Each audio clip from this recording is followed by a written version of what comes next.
So if you're in the market for an x86 laptop, I've been pretty sold on the Asus series. Back in 2000, the Asus TUF A series, because back in 2023, I had an Asus TUF A15 gaming laptop, and if that's what you're in the market for, and that's what I need. I mean, I understand that the laptop on x86 battery, laptops, just their ass. You may get like 2 hours of heavy use if you're not plugged into a wall socket. Before it craps out, and light use about four.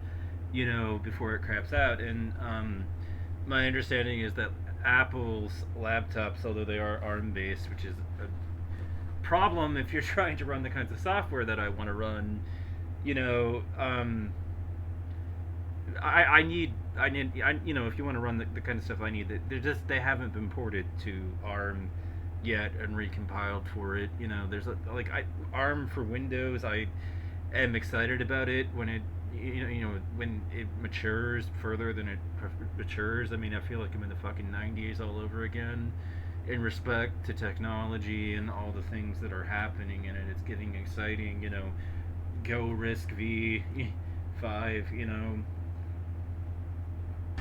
I am. I'm excited for the royalty free future and everything. And I do like these new processor architectures that are coming out and everything. And I'm not anti ARM or anything. I just I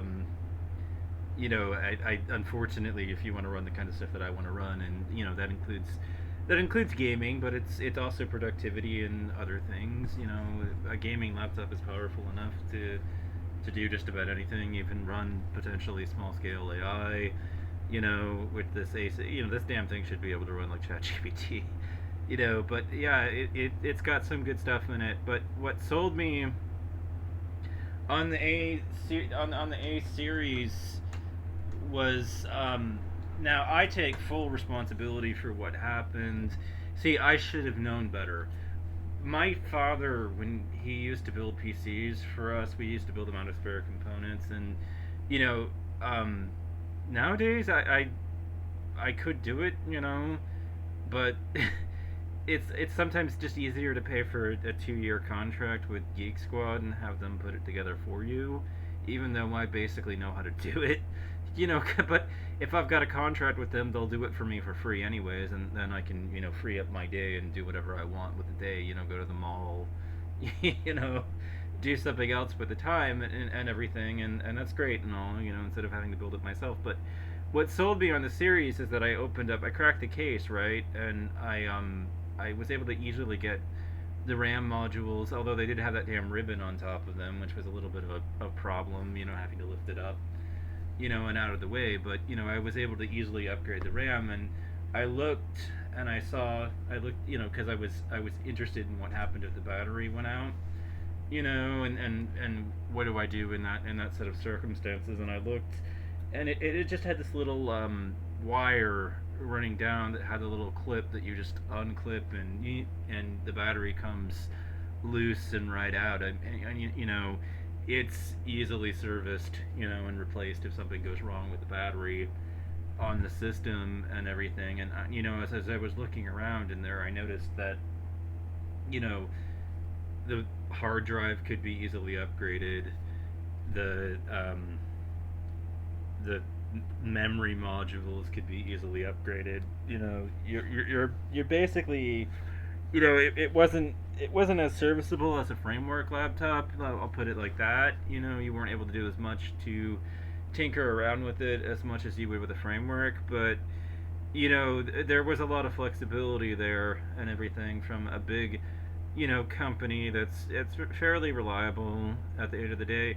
But what really, really sold me on it was just how easily serviced it was. I mean, yeah, I had a little bit of difficulty getting the case open and everything due to the clips and everything, and I take full responsibility for what went sideways on me.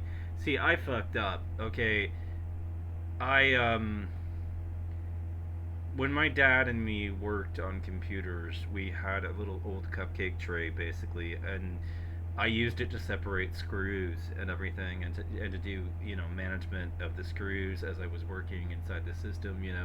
Depending on what size, they would go into a different cupcake tray and everything, and you would just sort them that way because it was a little canister with a bunch of different places for screws to go. But I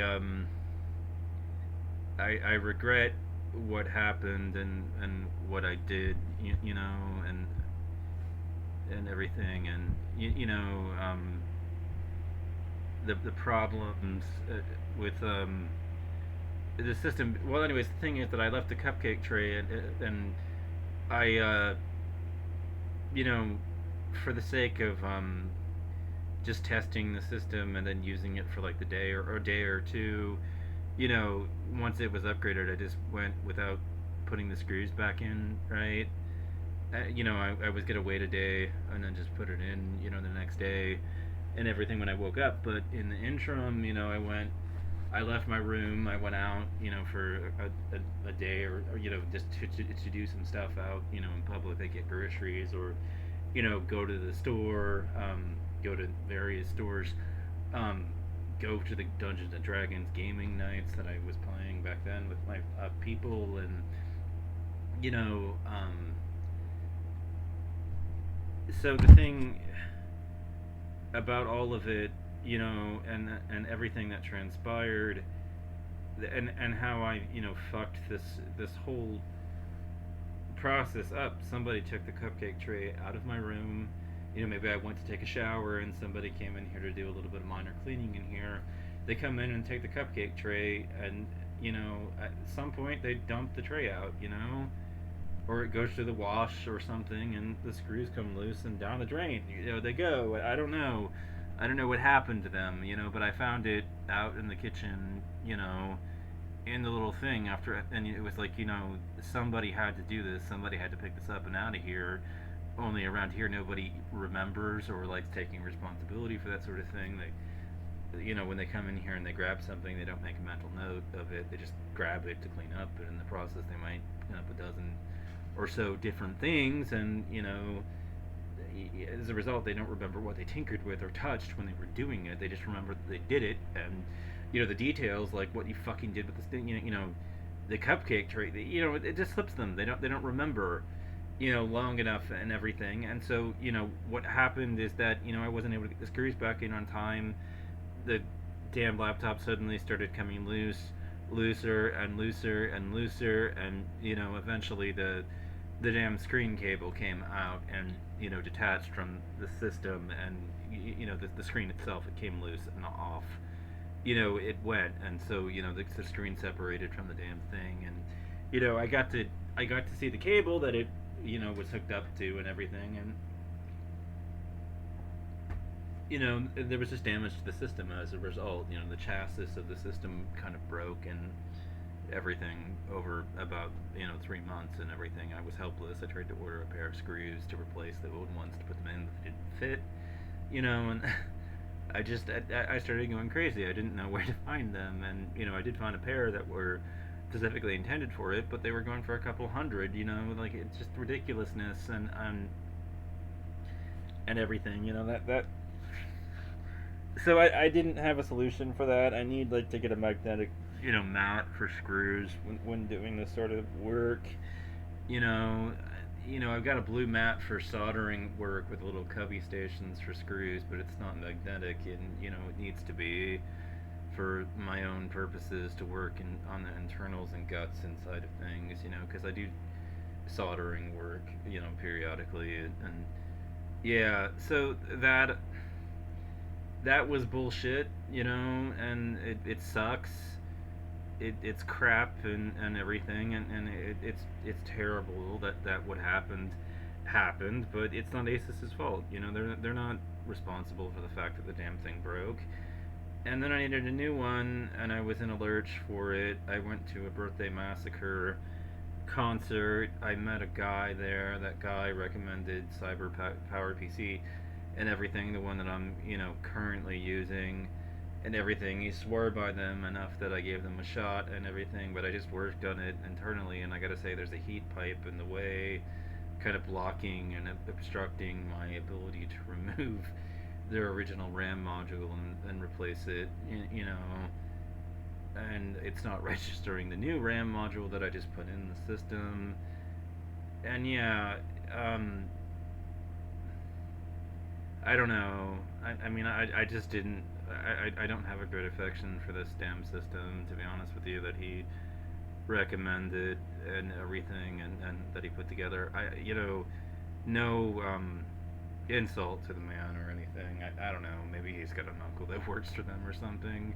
I don't know, but he recommended them pretty heavily. He told me not to get this damn system. He told me not to get a 5070D, system. He said the frames were fake from the whole thing. It's just using DLSS and everything. And I'm like, who cares about fake frames? Like, if it increases your frame rate and everything, that that's great and everything. But no, I mean, I'm not like individually as a gamer. The kind of games that I'll play like an emulator of like turn-based RPGs. Like, and plus, like what am I playing currently? Like Octopath Traveler 0. That's my current pretty heavy game, and I still haven't played Clair Obscura. That new one. I have a copy of it that I've been meaning to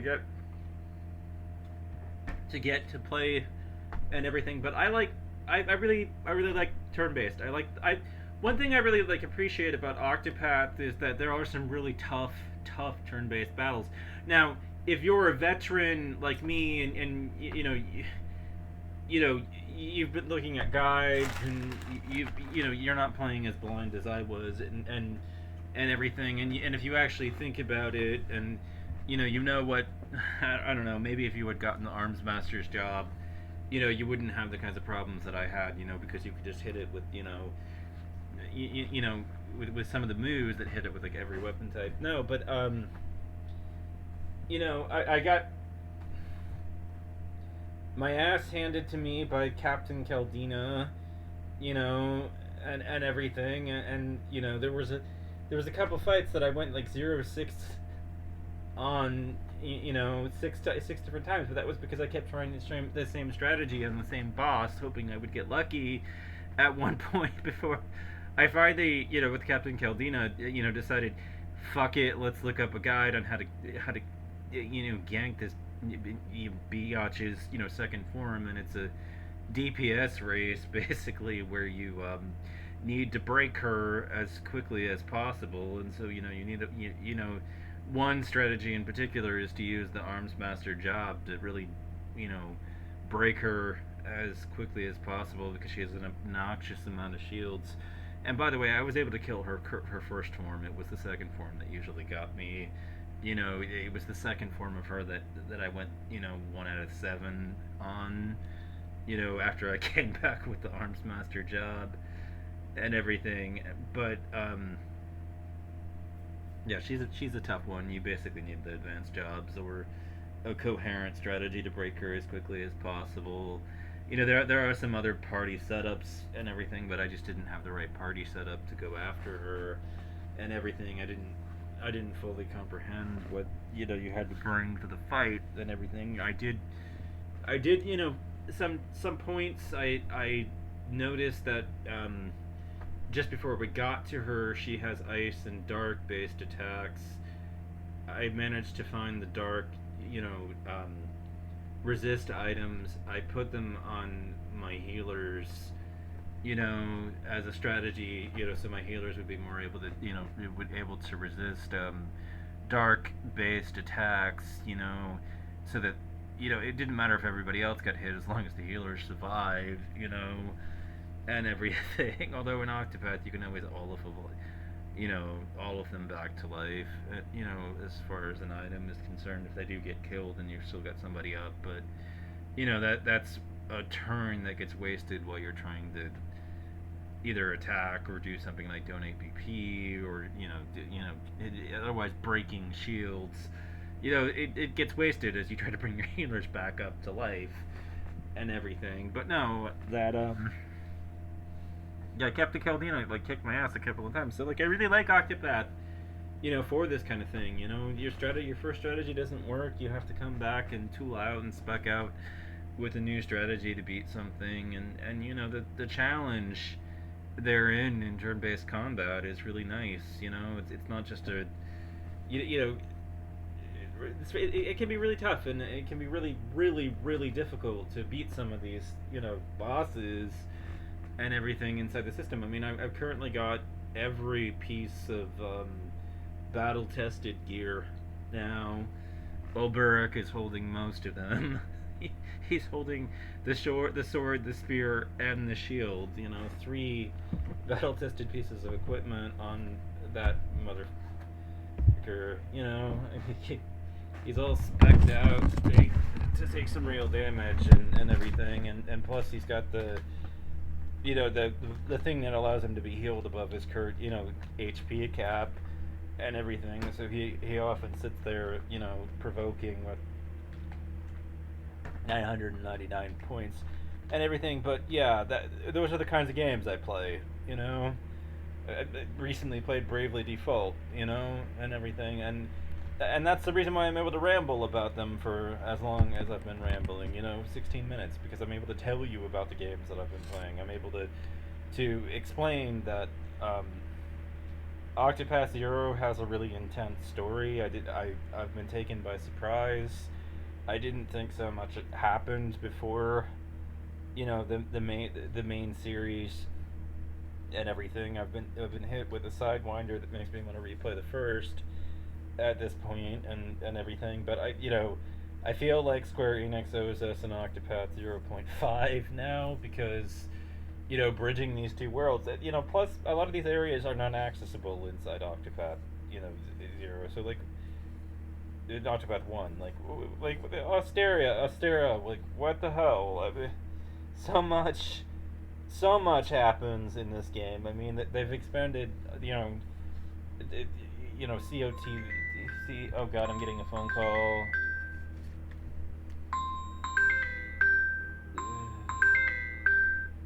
Hello? Hi, is this Paul? Yes. Hi, I'm the teller that helped you earlier. I wanted to call and let you know that we got that limit temporarily increased for the next 24 hours, and it's up to 2,500, so you should be able to make that laptop purchase. Yeah, thank you. Yeah, you're so welcome. Thank you for your patience, by the way.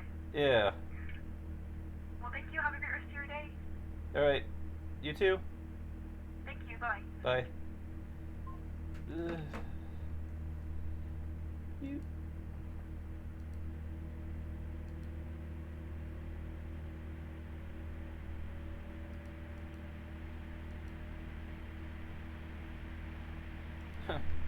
Well, that was my bank calling me about, the order increase and and everything. So yeah, you probably heard the whole conversation because it was on speaker.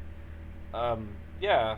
So, anyways, yeah, the thing is that if you're in the market for an x86, those are the laptops that I would rec. They should be able to run pretty much most of the modern games and everything, and it'd be pretty okay with all of it and everything. And um, you know, I guess I just this system is fine the way that it is. I have somebody in mind that should be happy to receive this when my new one gets here and everything. That I can just give it to her. Family. A family member of mine that's desperately. She's on an 8 GB system. I mean, this is just ridiculousness. So she can have my 16 gig. I'll clear out and get my content out and move it over to the Asus series.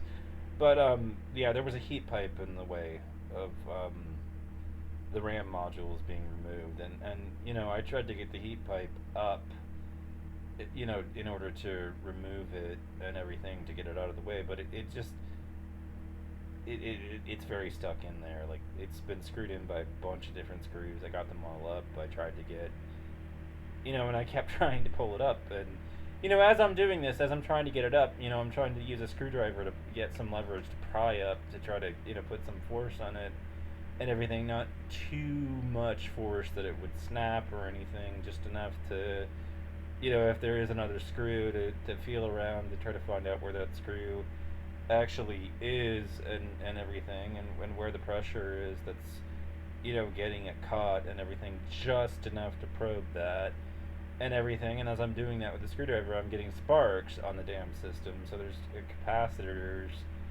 inside that are obviously discharging at that point. Unfortunately, inside the system. And yeah, I don't. I know what most capacitors look like, but there are many different ways that a capacitor can look like. So that's a bitch and a half there.